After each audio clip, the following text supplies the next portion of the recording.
those of you who know me well enough know that I like to keep informed of bourgeois opinion. Case in point, here is a recent edition of the Economist magazine. Wow, somebody really doesn't like Putin. I think somebody's mad.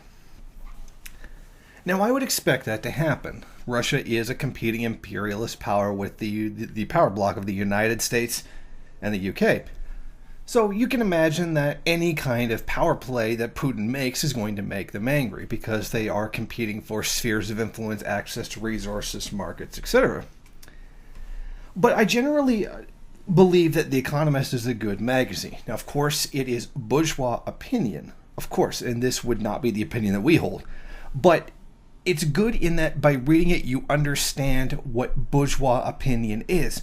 You know what they're thinking and what they're telling each other and what their conversation with each other is. And it's good to understand that, to understand how they operate. But then something like this comes along, which is absolutely insane.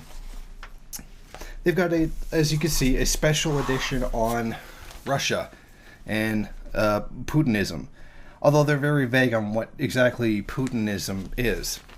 Now, they make some very strange comments inside their special report on Russia.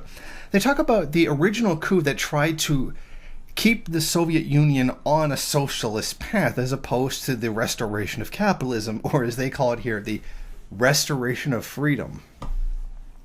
Now, it's interesting, they claim how people rose up and chose to not have socialism but chose to have freedom instead, which is very strange because the actual vote said quite different. And, that infographic has been around. I'm sure probably all of us have seen it by now. But this one, I think, is very, very interesting. I mean, aside from praising Gorbachev, which is, making me vomit, it's very interesting to see some of the things that they've said, which is absolutely insane.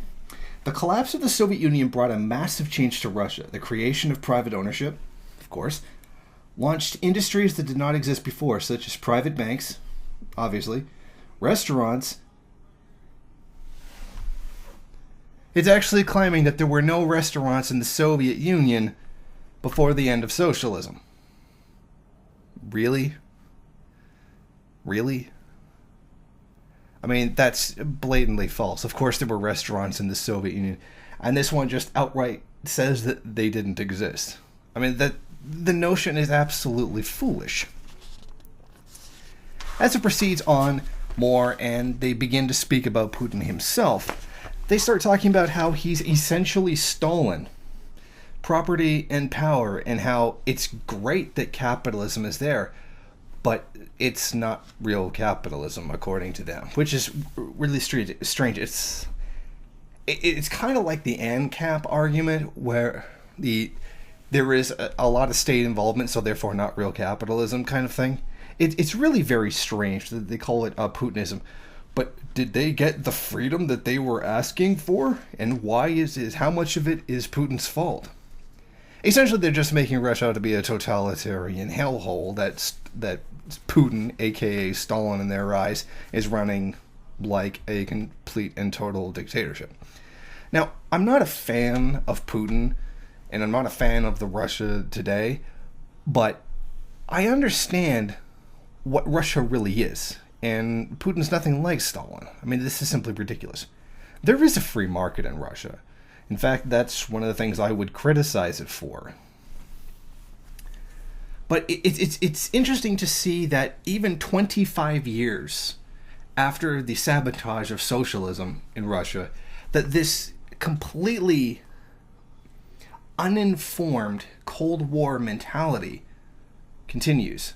Now, I would understand if this was something that was put out to the masses, like, say, the Donald Trump audience or, the Hillary Clinton audience, heard Russian hackers coming to get me. But this is the journalism of elite opinion. And this is what they're telling each other. And I just find this whole thing just absolutely mind-boggling. For example, here it claims oligarchs and beyond. I'm sorry, there's no oligarchs in the United States. I'm sorry, capitalism isn't an oligarchy, period. it's very, very strange. And they're talking about how there's a rise of the far right in Russia, which there certainly is, and how, by the way, I had to mention the rise of the far right in the United States as well.